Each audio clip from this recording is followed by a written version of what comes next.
bienvenue à cette ouverture officielle, le vernissage de notre exposition de crèche qui a pour thème 4 temps de Noël. Je vais laisser tout à l'heure les instigateurs de l'événement, Carmel et Marcel Bourgeois, vous expliquer un peu la thématique. Mais cette année, cette exposition aura lieu toutes les fins de semaine de décembre et la première fin de semaine de janvier, donc le 6 jusqu'au 6 janvier, ici au sous-sol de la basilique, l'ancien musée de la photo. Alors c'est une belle salle où on a pu donner nouvelle vie à ce lieu à travers cette exposition qui se tenait auparavant au manoir Trent. Plusieurs l'ont vu, l'ont visité à chaque année depuis plusieurs années. Depuis combien d'années? 12 ans. 8 ans au manoir Trent. 4 ans ailleurs avant. Donc, c'est une 13e année, si je comprends bien. Donc, à l'église Saint-Joseph. Ah, ça a déjà été. Oui, c'est le premier qui nous a accueillis à Drummondville.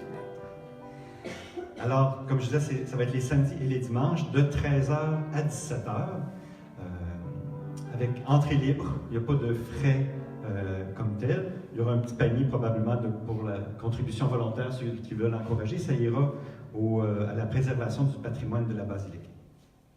L'équipe pastorale de la paroisse Saint-François d'Assise, dont je fais partie, nous sommes très heureux d'accueillir cette exposition ici à la basilique Saint-Frédéric. Et notre curé Jean-Luc Blanchette disait, depuis des années, l'exposition de crèche de Carmel et Marcel Bourgeois fait partie du temps des fêtes de Drummondville. On sent que ça fait partie maintenant de notre vie en ville dans le temps des fêtes. Nous sommes très heureux de l'accueillir au sous-sol de la basilique, au cœur du centre-ville. Nous voulons que la basilique et ses salles servent de plus en plus à toutes sortes de projets, entre autres ceux qui allient art, culture et spiritualité. Cette exposition, donc, présente plus de 200 crèches provenant de divers pays. Il y a une grande diversité de modèles qui sont présentés. Certaines sont de fabrication plus artisanale, d'autres plus artistiques et d'autres de fabrication plus industrielle. L'exposition illustrera 4 fêtes qui sont célébrées autour de Noël.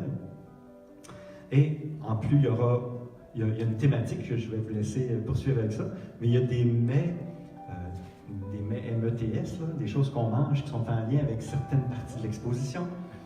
Et puis, vous allez voir, il y a des sapins, il y a des jouets. Donc, il y a quelque chose pour tous les goûts, tous les âges pourront y venir. Donc, c'est une belle activité à vivre en famille, avec les enfants, avec les grands-parents.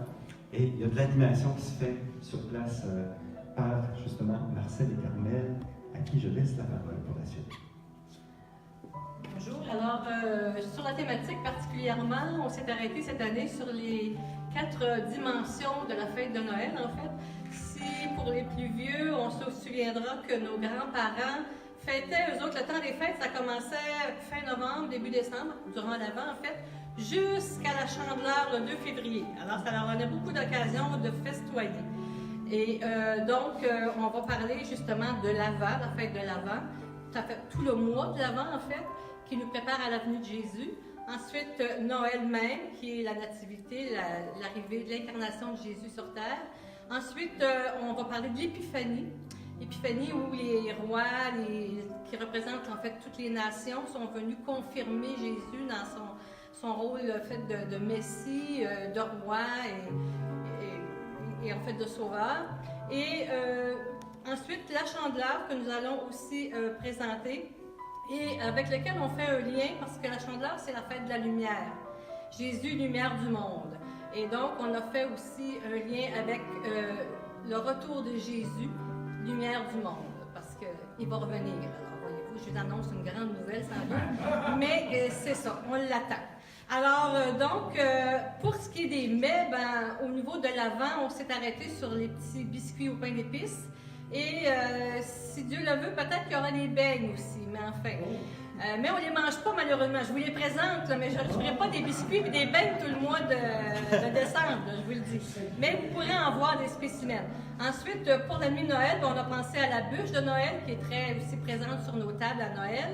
Pour l'épiphanie, évidemment, c'est la fameuse galette des rois que Ludovic est en train de nous préparer. Nous l'aurons sur la table demain.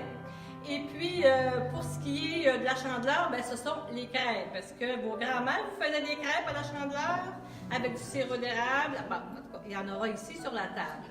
Malheureusement, je ne peux pas faire le banquet pour tout le monde à tous les jours. Je m'excuse, mais vous aurez au moins la possibilité de voir les crêpes. Pour le reste, 144 poupées de porcelaine qui ont un lien aussi avec le retour de Jésus. Ce sont les invités au banquet de l'agneau. Alors, ceux qui ont un petit peu regardé leur Bible sauront un peu de quoi on parle dans l'Apocalypse, c'est ça, la révélation. Et ensuite, ben, il y aura un petit coin sur l'Irlande et l'Écosse pour faire un clin d'œil au fondateur de Drummondville, dont la maman était écossaise. Pardon, la maman était irlandaise et le papa écossais. Ensuite, ben, il y a d'autres spécimens de crèches de tout genre. Et un immense village. Mais là, je passe la parole à mon mari pour ce qui est des crèches. Alors, bonjour. Nous avons dans notre collection environ 450 crèches qui viennent peut-être de 85-90 pays. Et c'est la plus grosse exposition que l'on tient parce que nous exposons un peu plus de 275 de nos crèches. Il y en a des grosses, il y en a des petites. Peut-être que vous ne pourrez pas toutes les voir, dans le sens qu'il y en a qui sont très très discrètes, mais on vous aidera à les découvrir parce qu'il y a des œuvres d'art un peu partout. Il y a peut-être des crèches qui viennent d'une quarantaine de pays. À notre exposition, on a différents matériaux. Alors, ça va du papier, ça va du tissu, ça va en métal, ça va en bois, des sculptures, des crèches plus classiques, en roche, en pierre. Bref, c'est à voir, c'est à découvrir. Pour agrémenter le tout, Carmel vous a parlé, c'est sûr. On a beaucoup de qui est en arrière ici. Alors, je fais un clin d'œil parce que moi, j'ai œuvré 35 ans à l'école secondaire à Saint-Léonard-d'Aston. Alors, j'ai fait un clin d'œil aux gens d'Aston Junction et de Saint-Wenceslas spécialement parce que j'ai des belles petites maisons qui proviennent d'eux autres. On a un clin d'œil à l'Abitibi, puisqu'on a des petites maisons qui proviennent de l'Abitibi aussi. On a aussi le village classique en porcelaine, évidemment. Il y a un coin qui est consacré au Québec, particulièrement, parce qu'on a plein de créateurs au Québec. Les gens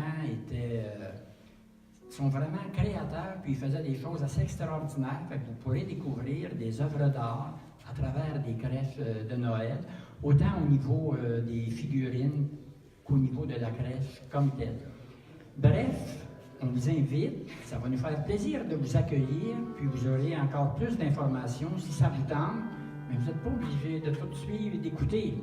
Mais habituellement, on tient notre public, puis on a du plaisir et on s'amuse aussi. Il y a des surprises. Il y a des surprises, il y a des choses pour les enfants.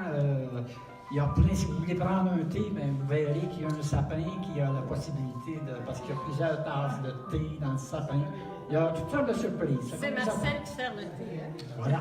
Ça se peut-tu qu'il y a aussi un calendrier de l'Avent touristique? Ben oui, dans la période de l'Avent, mais là, on ne peut pas tout dévoiler, mais le calendrier de l'Avent, c'est très populaire. On vous donnera un petit peu l'historique de ce calendrier-là.